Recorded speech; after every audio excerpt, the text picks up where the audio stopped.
جب اگلا سوال ہے، اگر شیخ عبد القادر جیلانی رحمۃ اللہ علیہ کو علم غیب تھا تو انہوں نے نبی صلی اللہ علیہ وآلہ وسلم کی ولادت کی تاریخ کیوں غلط لکھی، اور اس کا حوالہ کیا ہے کہ انہوں نے غلط لکھا ہے؟ یہ شیخ عبد القادر جیلانی نے اگر غلط لکھی ہے تو جو 11ویں کھا رہے ہیں پکا پکا کے، یہ ان سے پوچھنا چاہیے نا۔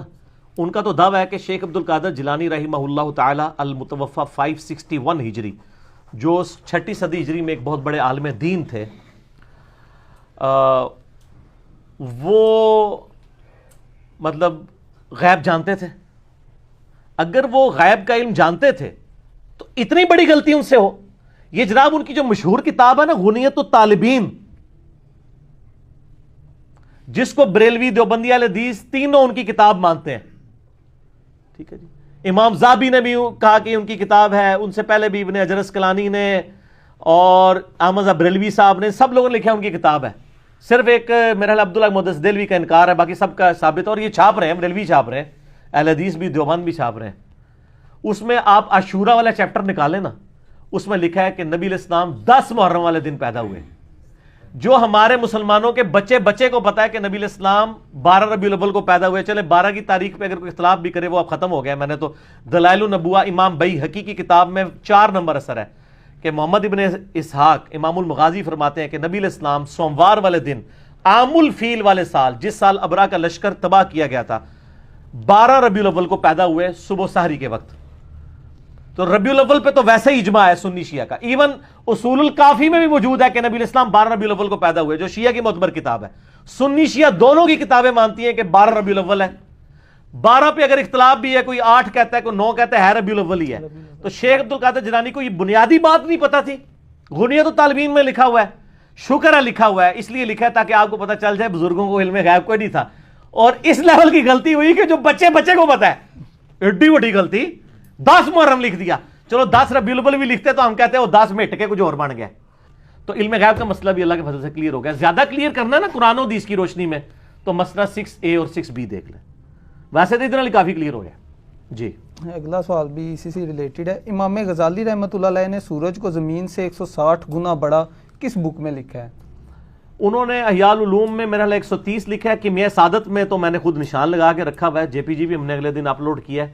160 گنا لکھا ہے کیمیاء سعادت میں انہوں نے، جو فارسی میں لکھی تھی، اردو ترجمہ بھی ہوا ہوا ہے۔ تو امام غزالی تو ان سے بھی پہلے ہیں، یہ 505 ہجری میں فوت ہوئے ہیں، اور شیخ عبد القادر جیلانی کی یہ خواہش تھی کہ امام غزالی میرے زمانے میں ہوتے تو میں ان کا شاگرد ہوتا، یہ ان سے بھی پہلے ہیں۔ صوفیاء کے امام ہیں، اور واقعی صحیح والے صوفی، خدا اورینٹڈ، بابا اورینٹڈ صوفی نہیں تھے وہ۔ ان کی کتابوں میں خدا کی ہی اورینٹیشن ملتی ہے، اسی کے گرد سب کچھ۔ احیاء العلوم پڑھیں، مکاشفۃ القروب، منہاج العابدین اور کیمیاء سعادت، ساری کتابوں آپ کو سینٹرڈ اراؤنڈ گاڈ ہیں۔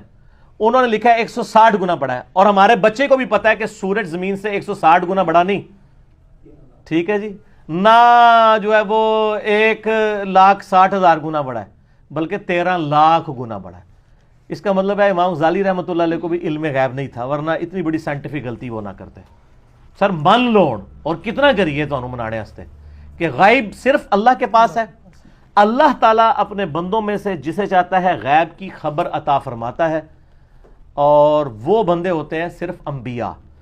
سورہ آل عمران کی آیت نمبر ہے 179، آل عمران 179، اعوذ باللہ من الشیطان الرجیم۔ بڑے سخت الفاظ ہیں، اس کے بعد کوئی شرم کرے گا بیان کرتے ہوئے علم غیب کسی اور کے لیے۔ اللہ تعالیٰ فرماتا ہے وَمَا كَانَ اللَّهُ لِيُطْلِعَكُمْ عَلَى الْغَيْبِ، اللہ کی یہ شان نہیں کہ ہر بندے کو غیب بتا دے، وَلَٰكِنَّ اللَّهَ يَجْتَبِي مِن رُّسُلِهِ مَن يَشَاءُ، بلکہ اللہ صرف رسولوں کو اللہ کہتا ہے کہ میری توہین ہے کہ میں ہر بندے کو غیب بتاؤں، صرف رسولوں کو بتاؤں گا۔ فَآمِنُوا بِاللَّهِ وَرُسُلِهِ، پس ایمان لاؤ اللہ اور اس کے رسول پہ۔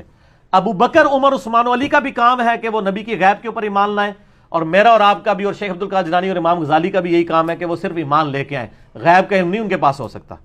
وَإِن تُؤْمِنُوا وَتَتَّقُوا فَلَكُمْ أَجْرٌ عَظِيمٌ، اگر تم ایمان لاؤ گے اور تقوی اختیار کرو گے تمہارے لیے اجر عظیم ہوگا۔ اللہ تعالیٰ تو فرماتا ہے کہ یہ میری بے عزتی کرنا ہے کہ کوئی شخص کہے کہ میں ہر شخص کو غیب کی خبر دیتا ہوں۔ ایک چیز ہے بخاری مسلم میں کہ میری وفات کے بعد نبی علیہ السلام فرمایا خواب کے ذریعے اللہ تعالیٰ کسی کو کوئی بات بتا دے، اور اس کے علاوہ کوئی نہیں۔ لیکن خواب کے ذریعے بھی کیا بتائی کہ شیخ عبد القادر جیلانی نے 10 محرم حضور کی پیدائش کا دن لکھ لیا اور امام غزالی نے 160 والی یہ بات لکھ لی, اور یہاں تو لوگ کہتے ہیں جی وہ شاہ شمس تبریز نے کیا تو بھی شمس تھا میں بھی شمس, اور سورج کو پاس بلایا جناب ملتان گرمی اس لیے ہوتی. سر ملتان گرمی اس لیے نہیں ہوتی. ہاں جی, اے شاہ شمس تبریز اگر ایک کام جڑا نا سکردوش کر دینا تو انشاءاللہ حالے تک سکردوش پھر بھی برف ہی ہوتی رہتی, ٹھیک ہے نا. وہ ایکویٹر کے جو بھی نزدیک ہوتا جائے گا تو وہ گرمی بڑھتی جائے گی سر. تو یہ بھی اشعار ہے, ملتان میں جو ہے نا وہ گرمی اس لیے نہیں ہوتی ہے, وہ نیچرلی ہوتی ہے گرمی ملتان میں.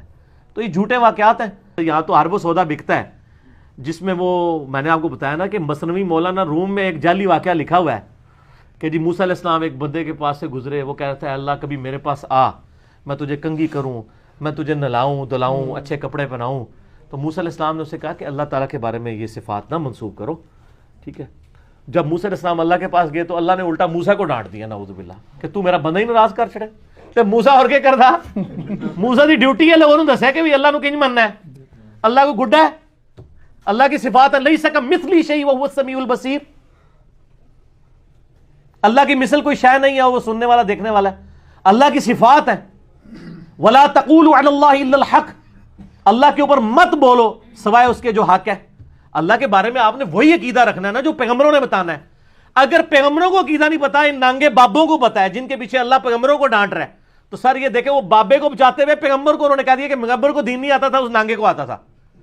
تو اس کا مطلب اگر پیغمبر کو دین نہ آئے تو اس کا مطلب کیا ہے؟ اس کا مطلب یہ ہے کہ اللہ کو نہیں آیا پڑھانا. پیغمبر کو تو بعد میں دیکھیں گے نا. دیکھیں پیغمبر کون ہے؟ اللہ کا ریپریزنٹیٹو. خدا نے اس سے بھیجا ہے کہ تو نے لوگوں کو دین سکھانا ہے. اس کو تو دین نہیں آیا, ایک نانگے کو آ گیا.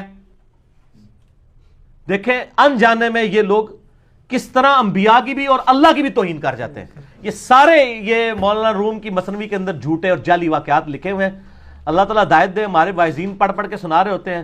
اور ایک اور بھی مشہور کیا جی, وہ ایک بندہ اللہ نے کہا منو انسانی گوشت چاہیے,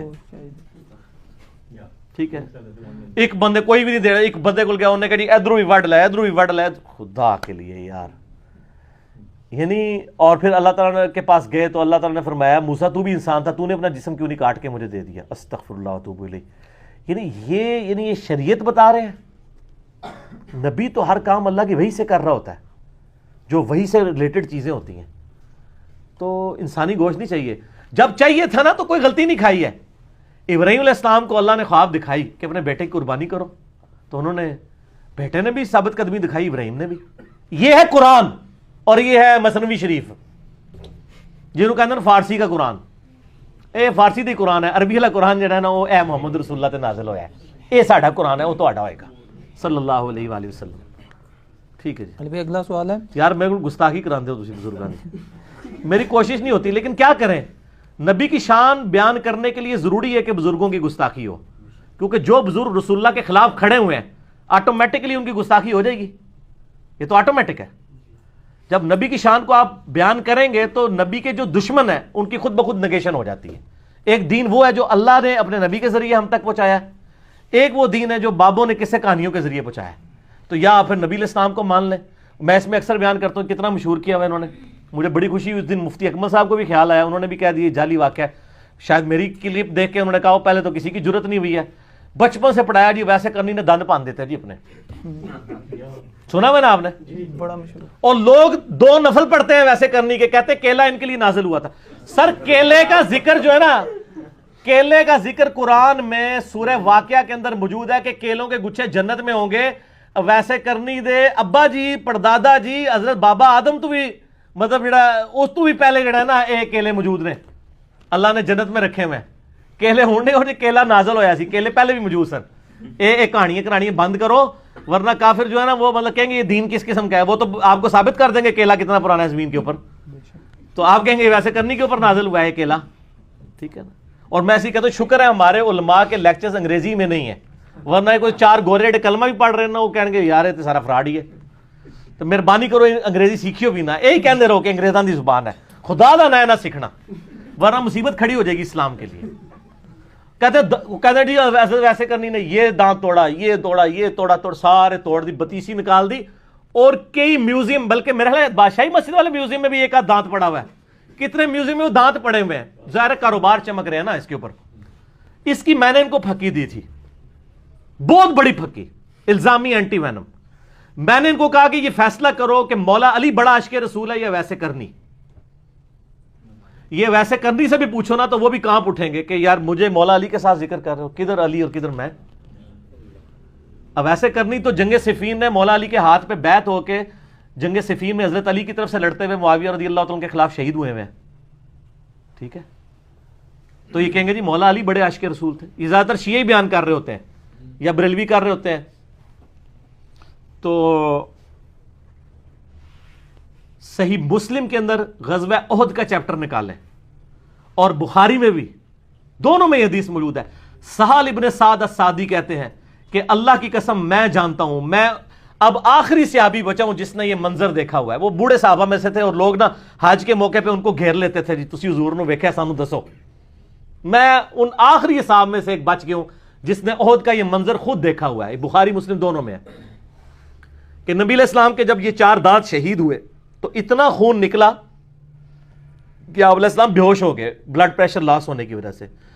اور میں نے دیکھا کہ مولا علی علیہ السلام اپنے تھال کے اندر, وہ جو ڈھال ہوتی ہے, ڈھال کو الٹا کریں تو برتن میں, اس میں پانی لے کے آئے, حضور کا زخم دھو رہے تھے.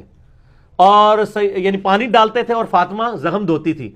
اور جب وہ خون نہیں رکتا تھا تو سیدہ فاطمہ نے کاٹن کا کپڑا جلا کے اس کی راکھ حضور کے اس زخم پہ رکھی تو وہ زخم کا خون رک گیا.